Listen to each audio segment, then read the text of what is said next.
Welcome to Walking the Earth. Today we are in the Mahayana monastic zone at Lumbini Sacred Garden in the Terai of Nepal, a few kilometers away from India. So here we are at a temple and monastic complex associated with the Kagyupa school of Tibetan Buddhism, of Vajrayana Buddhism. And this is the Great Lotus temple. And you can see the stupa is rising out of a lotus here, and it's very colorful. And to one side, we have a depiction of the Buddha being born under a sal tree. So his mother is touching a sal tree, and hopefully we can get a little closer in a couple minutes and discuss this. So the key moments in the Buddha's life are often associated with trees. So he was born under a sal tree, and he died under two sal trees when he was 80 years old. When he was 6 or 7 years old, he sat under a rose apple tree and attained an absorption state by observing his breath. He attained the first jhana, or absorption meditation, at age 6 or 7, while his father was doing the yearly plowing ceremony that the chiefs or kings in their society would engage in. And then later, he at the age of 29, he leaves home and he goes into the forests around the Gangetic Basin to learn how to meditate and then practice asceticism, zuhud, or mortifications. Then after this, and the word asceticism is related to athleticism, and that included fasting, penance, standing in difficult situations, extremes of heat and cold, and he thought that was the way to escape suffering and be free, to be liberated. Then he realized that was excessive. And he had also lived hedonistically with all kinds of great food and beautiful women growing up as a prince. And so that wasn't a path out of suffering. And so he realized that the path actually was the middle way. And so at 29, he leaves home. At 35, he is very skinny and malnourished from his intense mortifications. And then he has a few realizations that we'll discuss in another video. And he sits under a banyan tree, part of the fig family, and he realizes, and then someone, a young milkmaid, I believe her name was Sujata, she brings him a bowl of special rice milk, like that had like the milk of 100 cows or something like that, I believe. So it was highly nutritious, high energy food.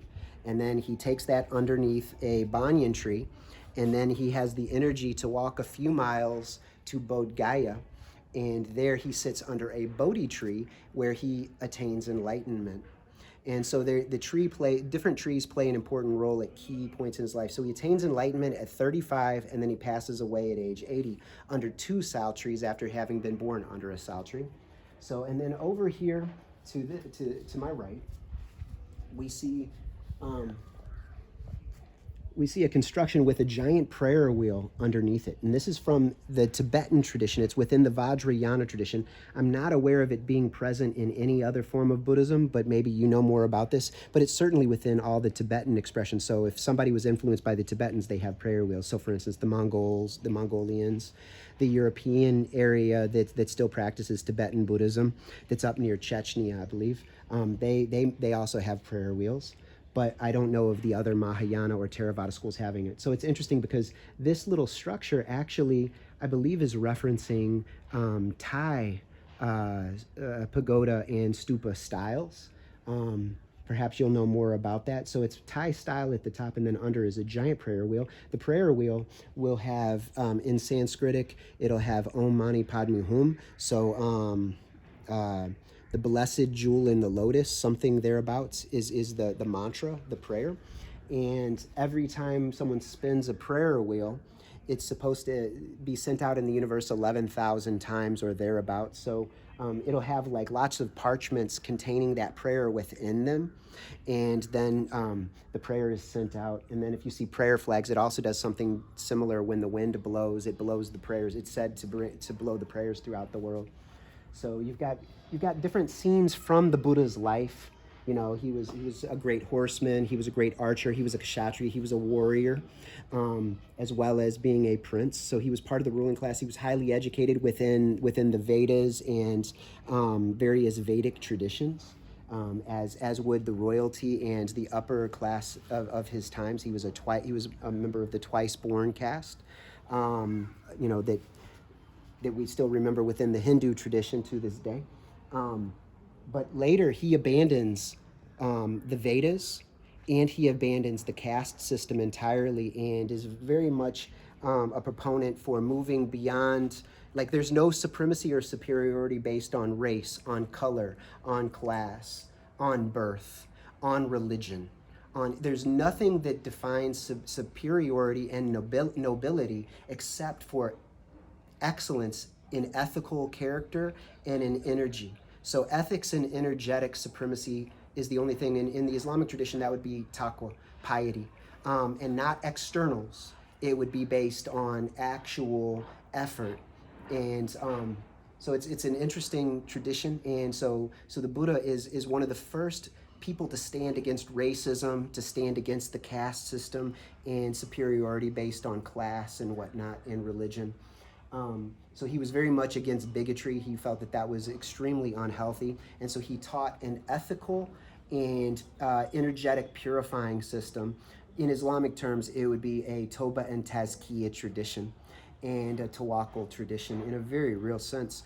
And so it's very interesting to study comparative religion in order to find connecting points, which often allow us to see our own tradition in a fresh light, and then to begin to deepen our practice within our own tradition. And that's why to this day, if say a person goes to a Buddhist temple and wants to convert and become a Buddhist, it's like many Buddhist leaders have actually discouraged this and encouraged them to take benefit from the teachings and then to go deeper into your own tradition. I know the Dalai Lama has taught about this, and many people who took benefit from the Tibetan tradition then went back to their traditions, whatever it might be, Christianity, Judaism, etc., and found much depth that they had missed. And so it's very interesting to study comparative religion. So I just wanted to point this out. There are 4 main schools of Tibetan Vajrayana Buddhism. Kagyupa is one that's very meditation heavy, and it's associated with great meditators and scholars such as Tilopa, Naropa, Marpa, and Milarepa.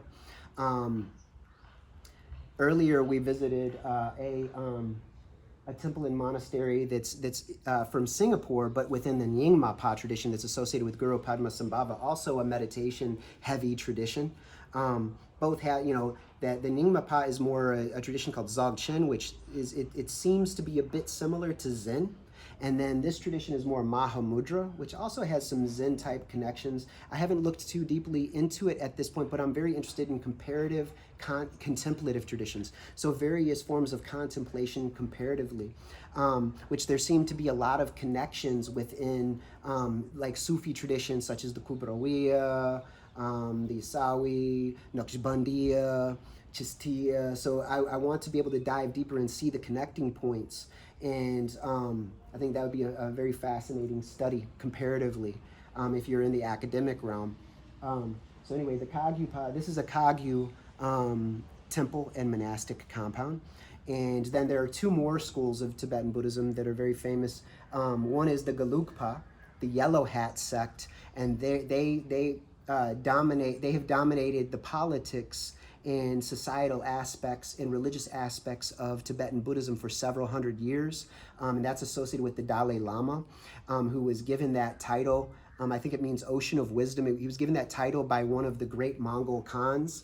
And at the same time, the Mongols became Tibetan Buddhists at that part and then spread it throughout China and other areas. And they took over the political reins from the Sakya school, Sakyapa, which I don't know as much about.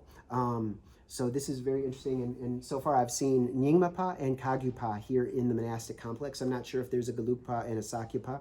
I know that there are at Bodh Gaya, and I believe at Sarnath as well.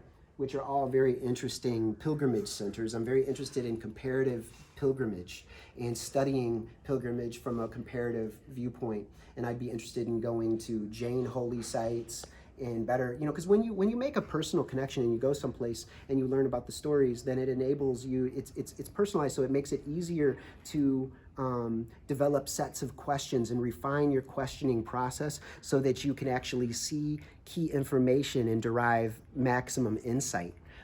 So it's very beneficial for people taking a scholarly path or a personal spiritual path to engage in a comparative study.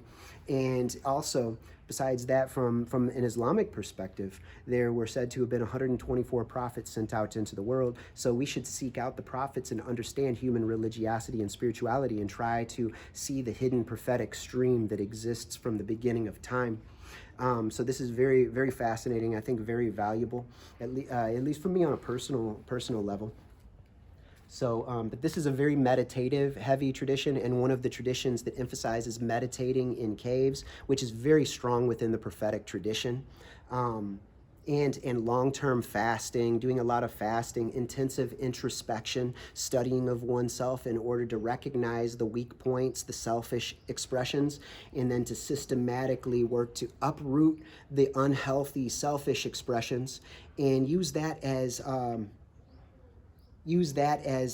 fertilizer for future spiritual work, leading to fruition at some point. So it's a long process, but then it also has sudden aspects where all of a sudden you will make rapid progress on the path. And the Vajrayana is the lightning path. It's rapid enlightenment. And I'll discuss more in the future. I've got certain issues that I'm trying to understand within that tradition. Particularly regarding magic and possession, which I'm very wary of those things. But that is not the entirety of the tradition. So I'm seeking to understand the complexity of a very sophisticated expression of human religiosity, of human spirituality. All right, so we'll go ahead and draw this to a close. But here we are at the Great Lotus Stupa of the Kagyu tradition here in Lumbini in Nepal. Be happy.